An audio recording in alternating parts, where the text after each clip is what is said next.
कोकणातला जो आमची जनता आहे, खरं म्हटलं तर ही मागणी वर्षानुवर्ष जे कोकणाचे कैवारी म्हणून मिरवत होते, वर्षानुवर्ष ज्यांची सत्ता मुंबई महानगरपालिकेमध्ये होती आणि नुसतं मुंबईमध्ये कोकणातल्या माणसाला खोटी आश्वासनं द्यायची,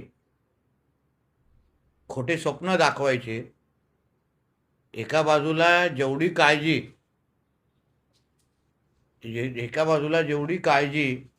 यांनी बांगलादेशी आणि रोहिंग्यांची घेतली, तेवढीच काळजी मुंबईतल्या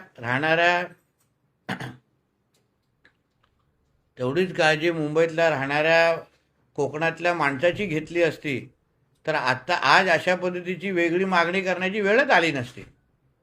म्हणून उबाटाने जे नाही केलं ते आता मुंबई महानगरपालिकेमध्ये कोकणातल्या विचाराची आणि आमच्या सिंधुदुर्ग जिल्ह्याची सुपुत्री म्हणून आमच्या रितू तावडे मॅडम महापौर झाल्यानंतर आणि मुंबईतल्या कोकणातल्या जनतेने आम्हाला भरभरून मतदान केलेलं आहे आणि त्यामुळे इकडे मुंबईमध्ये आमचं हक्काचं कोकणातल्या माणसाचं एक कोकण भवन असावं, ज्या कोकण भवनमध्ये जे काही गावावरून कोकणात ते लोक मुंबईमध्ये येतात, नातेवाईकांना भेटायला येतात, काही लग्न समारंभासाठी येतात, काही मुंबई मंडळांची कार्यक्रम असतात, त्यांना कधी कधी विविध हॉल घ्यायला लागतात, कधी लग्न समारंभासाठी हॉल मिळतात नाही मिळतात.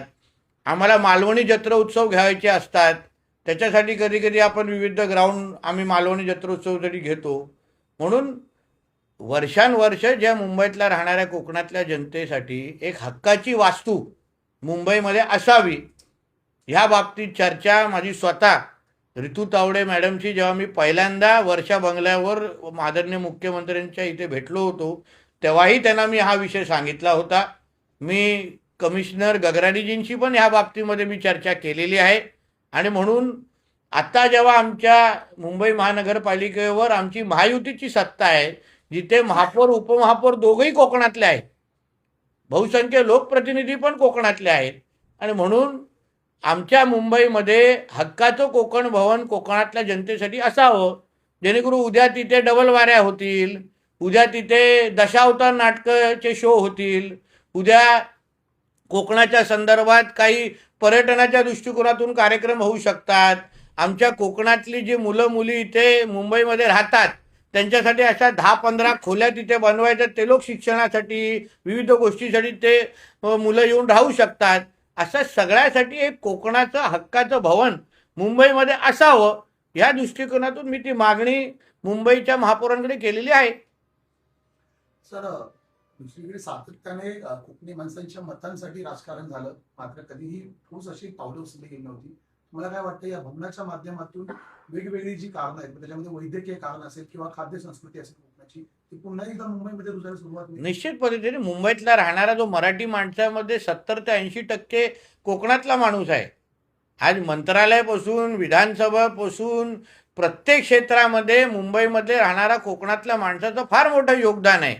म्हणून आमच्या हक्काचं कोकणातल्या जनतेसाठी एक कोकण भवन असावं, जिथे कोकणातली खाद्य संस्कृती, कोकणातली कला संस्कृती, कोकणामध्ये जे काय विविध चांगल्या गोष्टी असतात त्या सगळ्या दाखवण्यासाठी, प्रदर्शन करण्यासाठी एक हक्काचं कोकण भवन असावं.